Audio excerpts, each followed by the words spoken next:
This is Joe's Corner 76. I'll be commenting the human condition. In order to change it, we have to be engaged. What's the real energy situation in Canada? What do we need to know? And what do we really have to do? Let's look at a few facts. Climate change aside, Canada is a large coal country that requires energy to run it. We need it to heat our homes, run our industries, provide us with the means to travel across the country, and to produce and transport our food and goods. At this point in time, we meet most of these with fossil fuels, and we will have to use them for the foreseeable future, like the rest of the world. Our leadership has on its mind that we need to destroy our energy sector and go to green energy to run our vast country. The one plan that the progressives have to use is carbon tax to reduce our energy use, decrease our carbon footprint, and possibly bankrupt us. The first thing I notice is that many of these green people use an awful lot of fossil fuels flying across the country to teach us on the necessity of going green. What a paradox. Let's examine the plans that are now in place to replace fossil fuels. They constantly preach about solar and wind power. Currently, statistics say solar and wind power produce about 16% of Canada's energy, but natural gas has to be used as a backup for wind turbines. Canada at present has about 81% of its electricity produced by non emitting sources. 67% of Canada's electricity comes from renewable sources. 15% of Canada's energy is produced by nuclear power. We have the means to produce clean, reliable nuclear energy by a combination of hydro and nuclear energy means, along with the other renewable methods. The problem that no one has mentioned that in order to go green, all our electrical grid would have to be rebuilt. What are the plans and the costs for this? In order to use more solar and wind power, we need to have the battery capacity to store it for later use. What are the plans for this? We can't have these types of energy being produced now and having to sell them at lower cost than what it takes to produce them. Where is the comprehensive plan that brings together all of the stakeholders, like industry, economists, engineers, members of the public, the energy industry, including the petroleum industry, along with the government, to formulate a plan to go green? We can't go on vague promises that they will find a way to move to renewable energy without bankrupting the country. I absolutely guarantee you that the government can't do it alone. I think we need to rethink the whole energy situation for Canada. First, we need a made in Canada energy policy that absolutely guarantees energy security for our country for now and in the future. We have the energy supplies. We just need the will to harness them for the benefit of Canadians. Ensure we're not subject to energy blackmail by anyone, even our allies. Next, let's stop the progressive who only see the green grass on the other side of the hill, but not how to get there. Canada has about 10% of the world's oil reserves. Canada is the fourth largest producer of oil in the world and the third largest exporter. We produce the cleanest oil in the country. What is hindering us from achieving energy security now and for the future? And with this energy, we could supply the world. The income from our exports would help us transition to a non-carbon-based energy system over time and allow us to build the electric grid system for this energy change. Many nuclear power stations could provide much of this energy. In the meantime, we need fossil energy to help us function in our current society. The world is coming out of the pandemic, and the demand for energy is increasing, and we can supply these needs.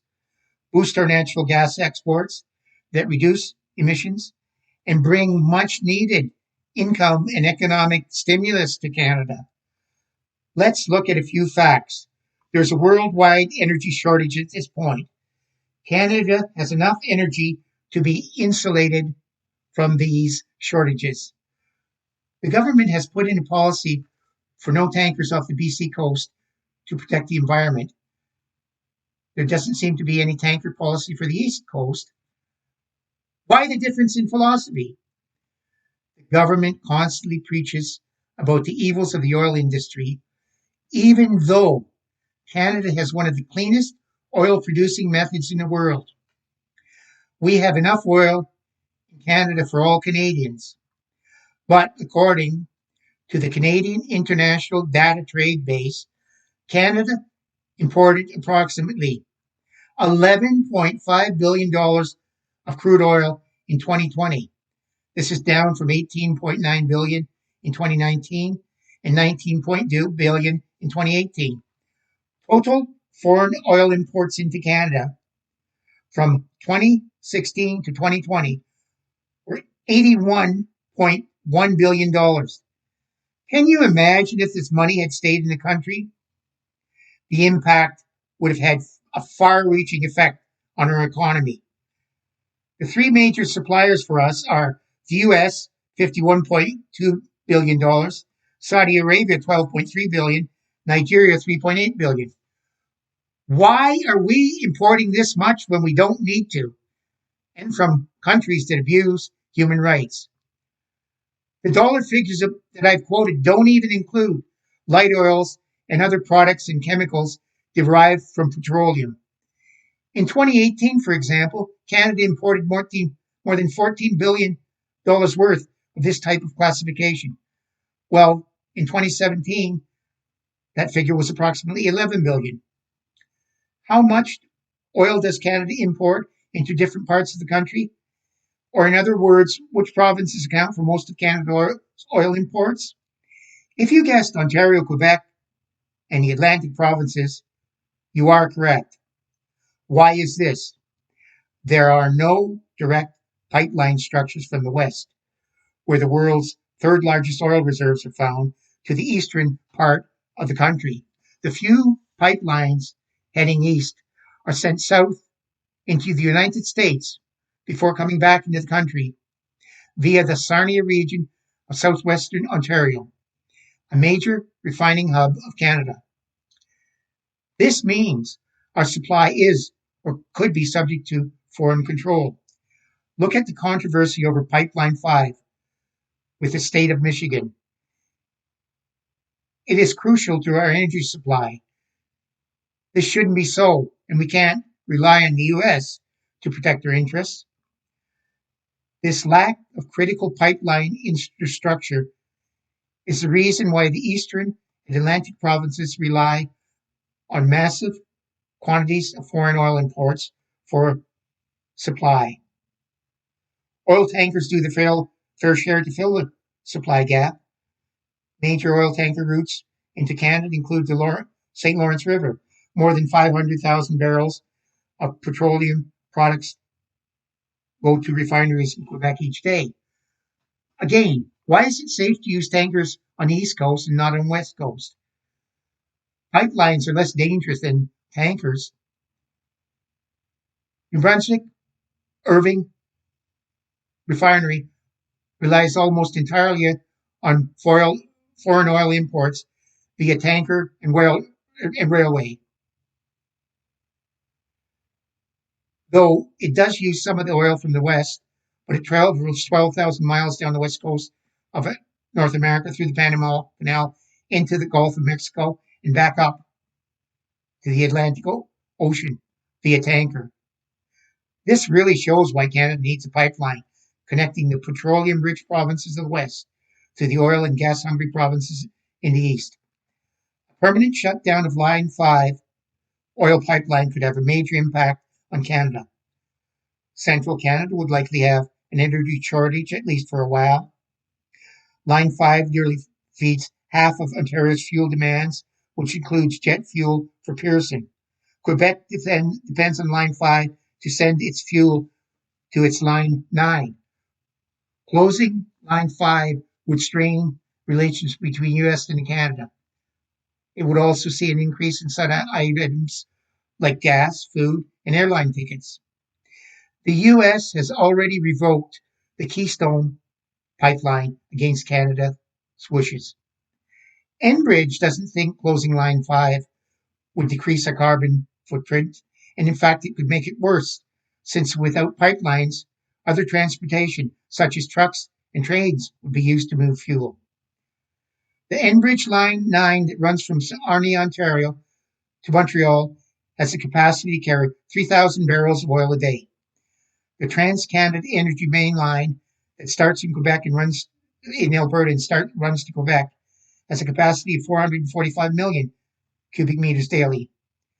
TransCanada has proposed expanding its network by adding another 1,500 kilometers of pipeline east of Montreal and on to the Maritimes.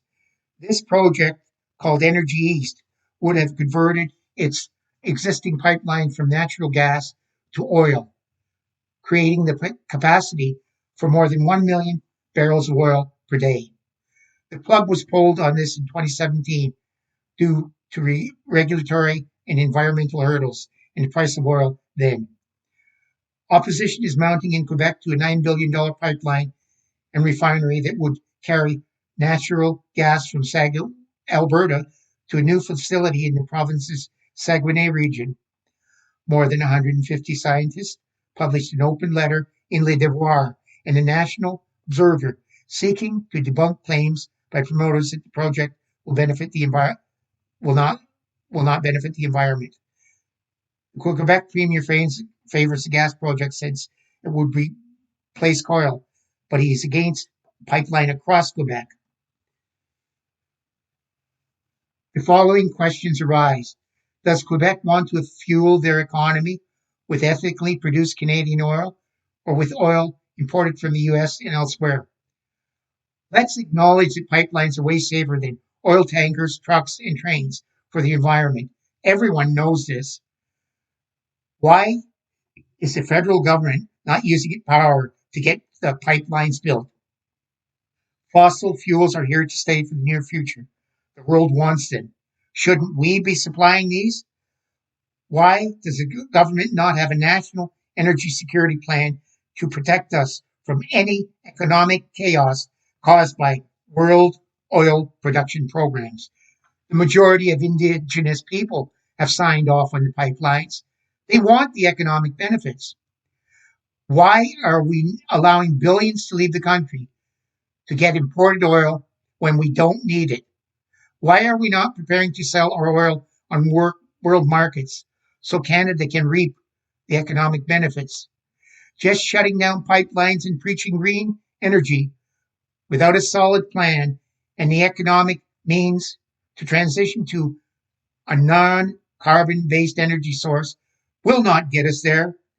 Take a second and see if you really want to be at the mercy of world energy markets, pay higher prices for fuel, food, and all of the other associated fossil fuel products. Let your politicians know if you want to make in Canada policy. I would appreciate any comments you have. You can follow me on Facebook, Twitter, and Instagram on Joe's Corner 76. You can hear me on Apple Podcasts, Spotify, Google Podcasts, Breaker, and YouTube at Joe's Corner 76.